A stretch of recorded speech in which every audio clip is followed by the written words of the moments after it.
who ever heard of that? And then if you look at the history of economics, there is not a single fiat currency that has lasted more than 64 years. Ours is the only exception, but here we are. Here we are. We are about to hit the wall next 18 months. So, again, it comes back to the American people. Ladies and gentlemen, what do you want? What kind of a country do you want? Half of you don't even vote. You don't even register to vote. So, literally, you folks have taken yourself out of the game completely. Your attitude is, it doesn't count, it doesn't matter. Well, you know what? You're right. It doesn't matter because enough of you aren't participating to make the change. We have still the ability to make a dramatic change in this country and to change the direction.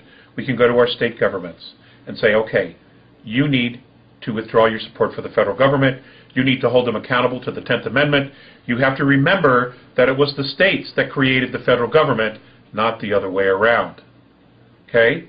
That's what has to happen. We have to remind them who's in charge here. The citizens created the state. The states created the government. Okay? It was a government of the people, by the people, for the people. Not for the government, not for private industry, not for the military-industrial complex. That was not it. That is nowhere in the Constitution or the Bill of Rights or the Declaration of Independence. None of that is in there. Okay? It was about us.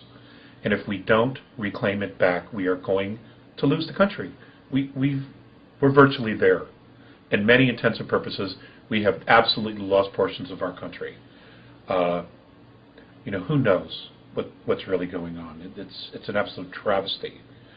But instead of turning on each other, what we need to be doing is we need to unite. We need to come together with a very common, focused purpose, not rioting, not killing. None of that has to happen at all. It's a question of just restating to our state governments, we want change. We want you to rein in this government.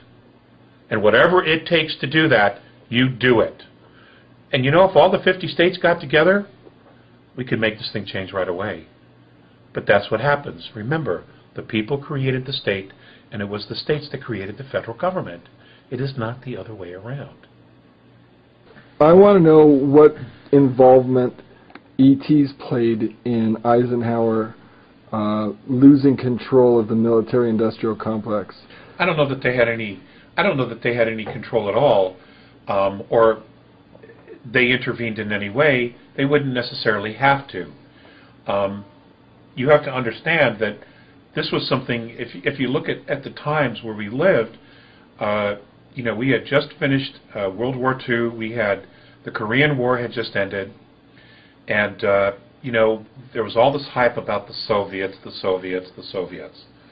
So you had all these secrets, all this clandestine activity going on. And now, here you have several crashes of Roswell, Socorro, probably some others that have occurred.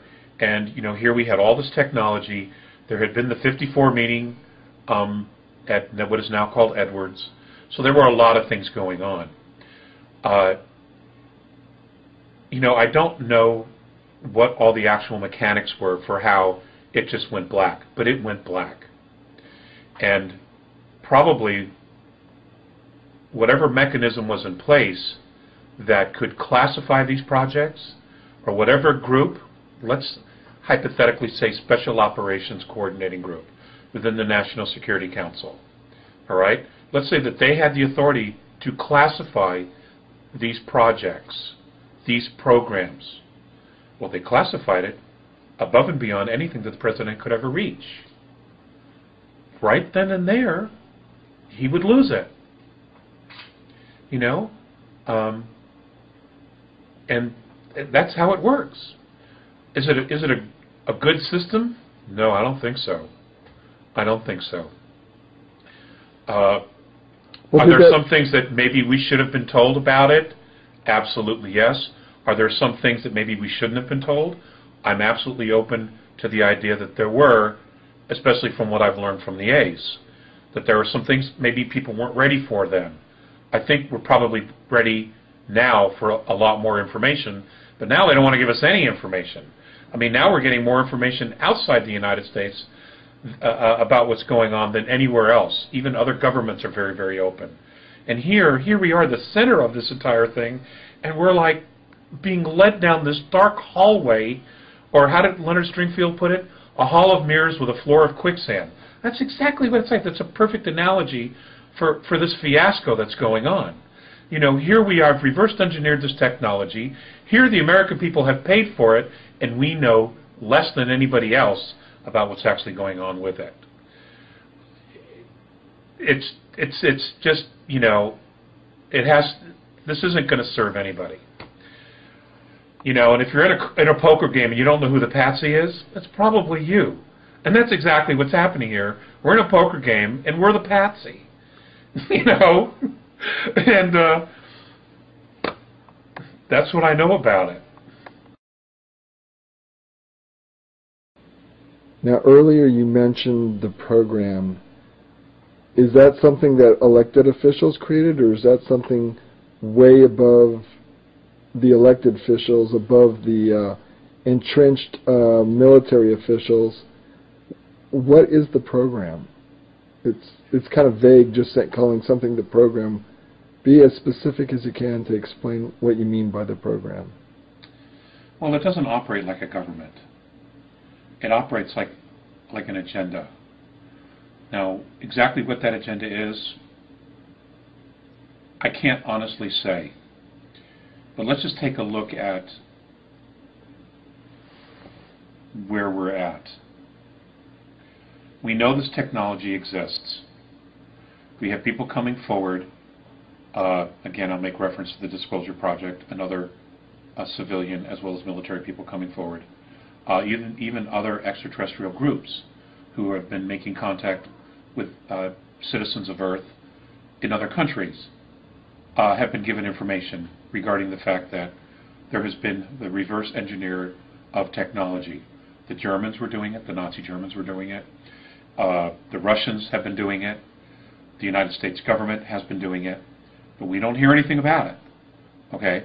It's a program, and this program is essentially above civilian everyday life. You have Corso's book, you have the work of Colonel Wendell Stevens, and all of the research that he's done regarding this, and many, many other authors that are trying, you know, every day to put out more and more information, and just, you know, banging on the door, pounding the walls to try to get people to understand what's been going on here. You know, and they deserve a wealth of credit for their tenacity and for continuing to do this work and to get it out, like yourself as a researcher, putting this information out, usually out of your own pocket. So many people have made so many sacrifices. They've lost relationships. Marriages have ended because of this focus on trying to bring humanity up to speed on what's going on with the program. So when we talk about the program is so far removed from everyday life on Earth that most people wouldn't even think it would exist. It could also be that the program really doesn't know anything about how we're existing at this point, because they're so removed from everyday life. They're tucked away in very secret places.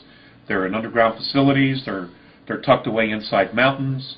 They don't intercourse or have intercourse or exchange with everyday citizens in a very normal way anymore. They're secluded. They're sequestered. They hang out amongst themselves. They're detached from everyday humanity.